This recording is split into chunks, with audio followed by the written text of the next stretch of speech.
Tingnan yung sa likod ko, guys. Ang ganda, no? Ang daming mga flowers. Pero alam nyo bang tatanggalin nila yan? Kasi, ano yan? Damo yan sa kanila. Ano yan, guys? Mga dandelions, mga daisy. Daisy yan sa atin. Di ba? Ang ganda, no? Ang ganda. Good day nga pala. It's another day. It's another day off, guys. It's day off day. Day of day, and it's Wednesday. Yes, April 9. Oh my god, I'm so excited. Naka-day off ako actually kahapon. Ako naka-day off. Alam niyo bang naka-day off ako ng 5 araw?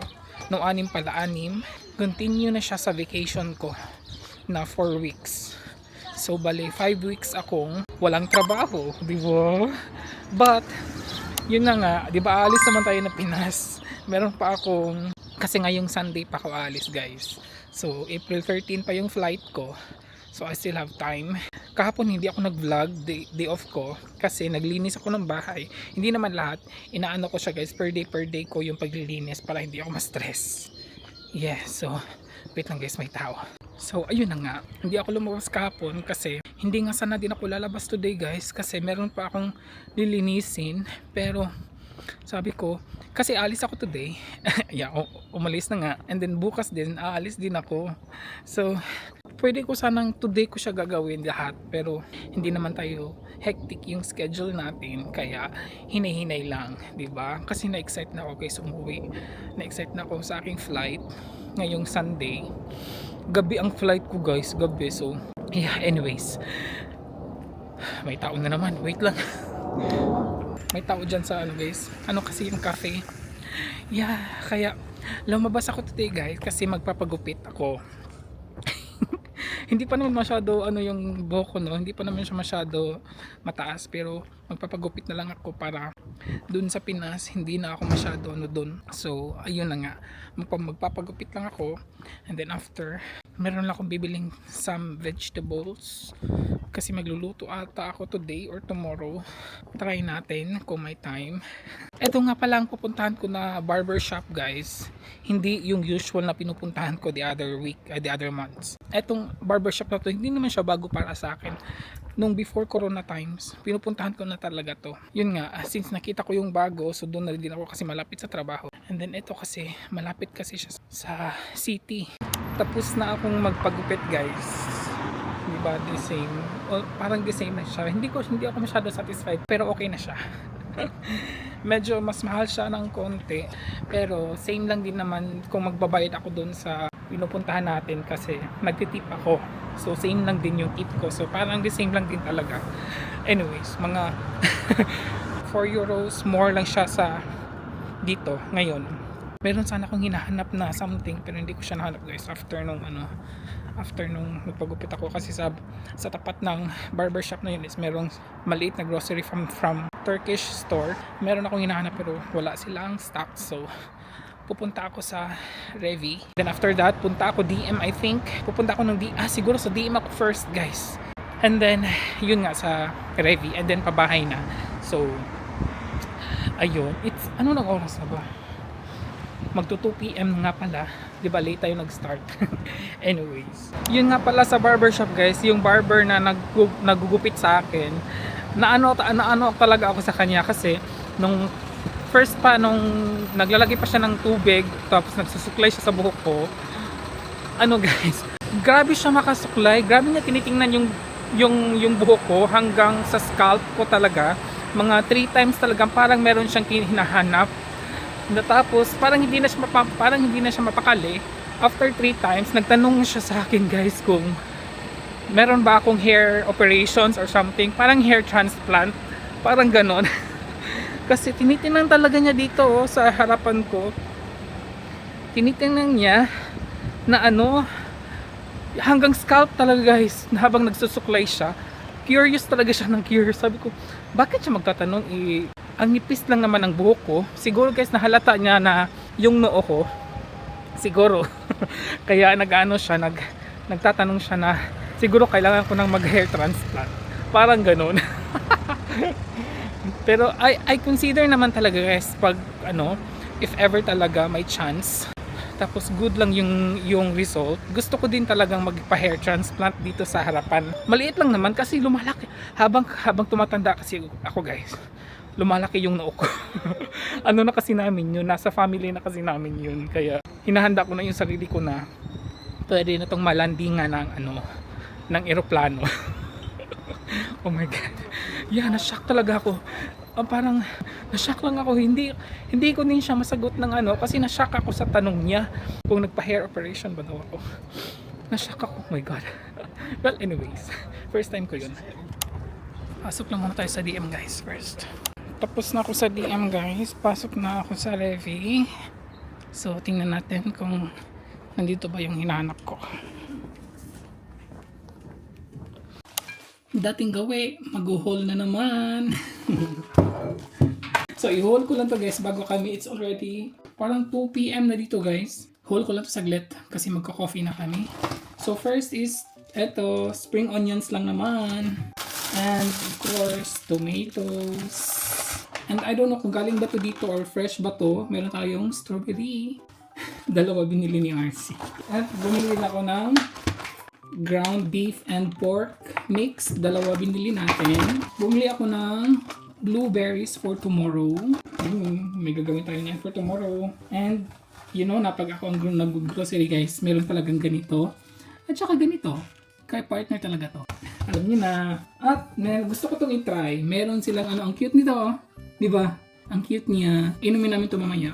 Ano naman to guys, hindi to siya masyado madami. Ano lang to, half 500 ml lang to. So, maliit lang naman. So, hindi kami malalasing nito. And then, our next is medyo madami ako actually na big. Kasi nga, meron magaganap dito, Easter na dito very soon. So, bumili tayo ba niyan? Para to sa kanya. Surprise yan. So, hindi pa niya alam. Bumili din tayo nito. Ayan. Di ba ang cute? At saka, ito din. Ayan. Ano siya guys? Itlog. Meron to siyang meron to siyang ganito. Yan. Ito, meron siya. Gusto din to ni partner. Kaya, hindi pa niya alam. Itatago ko yan kung saan siya lang makaka-discover. Yan. Tradition nila dito yan. Pero, I think makikita niya na to, nandun ako sa Pinas. So, hindi ko sasabihin na meron akong tinatago. Pag nandun ako sa airport siguro, sasabihin ko na sa kanya meron akong tinatago. Para sa iyo, hanapin mo. Tradition kasi nila yan dito. So, yan, di ba? At bumili din ako nito. Itong mga chocolates na to. 4 para yan sa ating strawberry. Di ba? At ang nabayad ko dun sa Revy is 65.13 euros. Di ba? Okay. Next is, nagpunta ako sa DM. Ang binili ko lang naman sa DM guys, ito lang na. Mga disposable lang naman na bottles. Pang travel, di ba? At saka bumili din ako nito pang ayan, pang takip ng toothbrush. Ayan, di ba? Tatlo. Di ba? Kasi nakita na ako, so kumuha na lang din ako. And then, ito is, lang to siya guys. Kasi, siguro makikita na to ni Jen. Magkikita kasi kami ni Jen pagdating ko sa Pinas kasi umuwi din siya galing Japan. At may anak na siya guys. Yeah. Kaya bumili ako nito para to sa anak niya. Hindi ko na ipakita kasi baka di ba? So, ang nabayaran ko sa DM is 18 euros lang naman. 18.65. And dun sa My Ready, bumili ako ng pang coffee namin later. Ayun. So, maliligo muna si RC. It's coffee time! Ito binili ko kanina, guys. Charan! Rabbit. Kasi, di ba, Easter na dito soon. Mga middle March sila nagsa-start na mga nagtitinda ng mga ganito, yung mga chocolate na rabbits, yung mga egg, di ba? Ganyan sila dito, guys. Super excited. Kaya mga bakery nila may mga ganito. Mayroon nga silang tinapay na ganito din, guys. Cookies to siya. This is cookies, right? Yeah. Easter bunny. Yeah, Easter rabbit, Easter bunny. So may chocolate siya half. Di ba? Tada! Thank you for the coffee.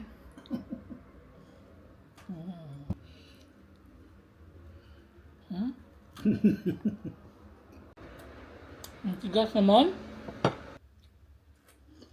The guy who cut my hair today asked me, because when I got there, when he combed my hair, he's like he's looking something. You know, when he combed, then he's looking until my scalp. Maybe 3 times was that, and then later on he wants to know something. Then he asked me, "Did you had hair operation?" And I was like, "Huh?" And I A said, transplantation. "Yeah." I said, "No." Why? Yeah, because it seems so. No, it's not. Maybe he meant I need to because I have so gross. No. Grabe talaga siya guys, makasuklay kasi tinitinan talaga niya yung mga ganyan. Tinitinan niya hanggang sa scalp ko. I don't know what he meant for that, but my hair doesn't look fake, o No. Okay. Baka akala niya fake yung buhok ko, guys. Kaya, I was shocked when he asked me. My God. Almost 6 p.m. na dito. Medyo late akong nag-start magluto. Yes, magluluto ako. Yung half ng ating cabbage, frozen to siya, guys. Kaya, iba ang itsura niya. Simple lang to siya, guys. Cabbage and yung ating ground pork and beef na binili natin kanina. Gisa lang talaga to. Ginisang cabbage ang ulam namin for today. Maglagay lang ng oil. Okay, ubos na din. Prito agad, guys, diretso. Sabay ko na lang diba? Yung onions at saka garlic, sabay na walang problema. Lagay na natin ang ating ground meat. Prito lang. Konting asin. Konti lang kasi maglalagay tayo ng soy sauce mamaya. And then pepper. And then magsisqueeze lang tayo ng lemon. Isang maliit na lemon lang to siya, guys. Okay. Add na natin yung lemon juice. Papakuluan na natin saglit. Medyo tong mamaya namin. Cabbage, medyo magtutubig to. Kasi half frozen pa siya, guys. Luto na ang ating rice. Nagluto na ako before ako nag-start nito. And yeah, mata-timing, guys. After nito, kain na agad. Diba? Yan. Medyo nawawala na yung lansa ng pag may lemon. Ewan ko to, guys. Always ko itong sinasabi na always ko na itong sinasabi, pero yung meat talaga nila dito, from the chicken, beef or pork, nalalansahan talaga ako, guys. Kaya pag ako nagluluto ng mga masasabaw, meron talagang gagawa talaga ako na something na na mawawala yung lansa niya. I don't know from the other pero hindi naman sa nag-iinarte, pero talagang nalalansahan ako. I don't know kung bakit, diba? Kaya, as much as I can, ginagawan ko talaga siya ng paraan na mawala yung lansa.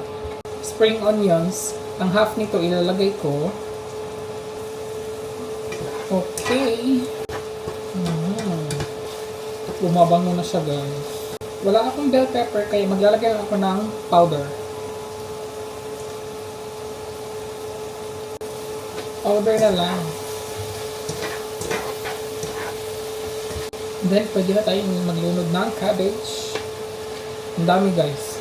Ang dami nito. And then, soy sauce. Yan, hindi masyado madami. And then pepper. Ayan. Hayaan ko lang yung maluto. And then tapos. Okay. Ukayin na natin. Iba talaga pag frozen. Nagsabaw talaga siya. Lulutuin ko pa to saglit para tapos na yung sa akin na part. Kasi naman, pag ako, mga vegetables, gusto ko medyo half-half lang siya, di ba? Like me, half-half, charot. And then, mag-leave lang ako kay partner para lutuin natin siyang hanggang lumambot yung cabbage. Yun ang gusto niya malambot. Hindi ko pa siya titikman mamaya na pag medyo pwede na siyang tikman, di ba? Feeling ko ready na tong tikman. Feeling ko ready. May feeling. May pa-feeling talaga. Uy, ang ganda naman. Look at, guys, pakita muna natin. Look at that. Ang ganda, no? Ang ganda niya. Ginisang cabbage. Ang ganda niyang tingnan. Okay, tikman na natin.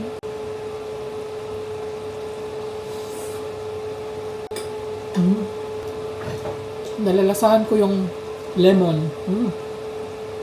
Yan yung gusto ko. Para sa akin, okay na to. Yung cabbage, okay na yun para sa akin. Kaya kukuha ako for me. Kuha na ako for me.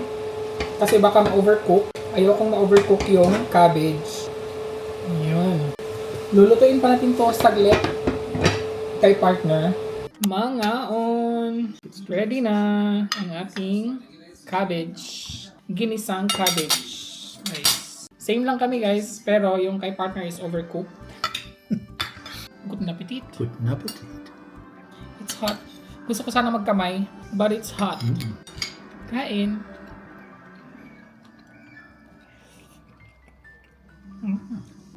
Sehr lecker.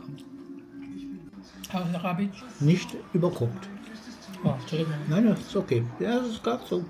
Gerade gut. Kala ko overcooked pala. Hindi pa pala.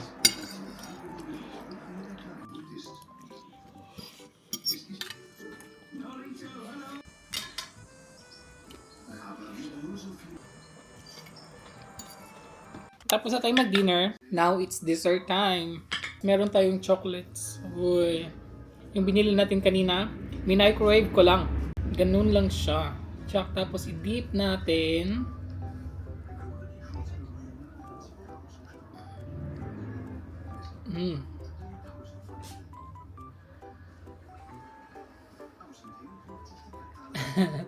Kain po.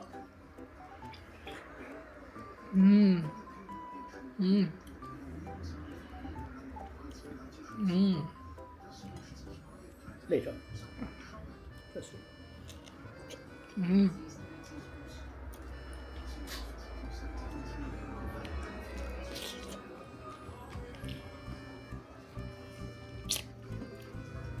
Itong strawberry na to guys, hindi to dito. I-dip natin ulit. Pero matamis siya. Matamis siya guys. Lalo na ano dito sa strawberry, ay sa chocolate. Mas matamis siya guys. Ayan.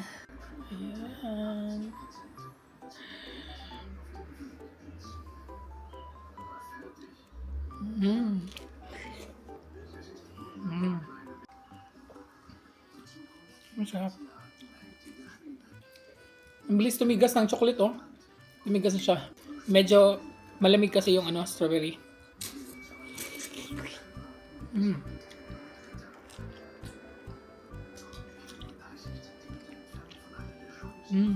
Ang lalaki, guys. Gusto ko yung ano, mapula. Tapos isang subo lang ba, di ba?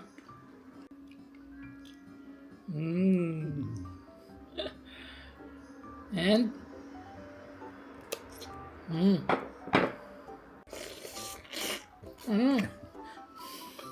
nakain ko yung ano, ulit. This one, ang ganda, no? Deep lang natin dyan. Wait.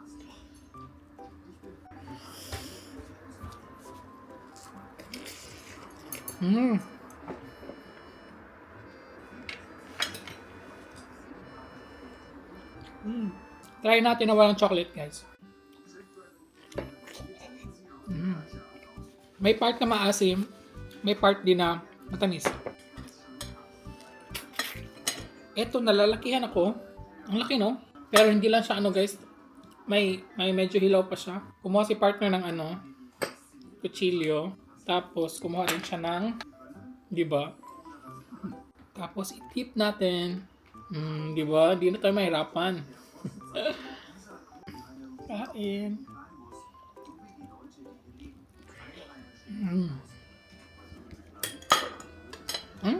Matamis siya, ha? Kahit na may green siya, oh. Matamis.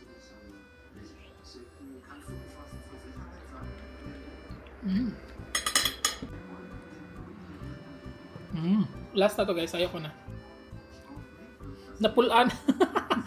Napulaan si RC.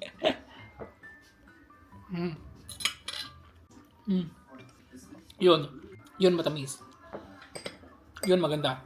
So, thank you for watching. And please don't forget to like and subscribe.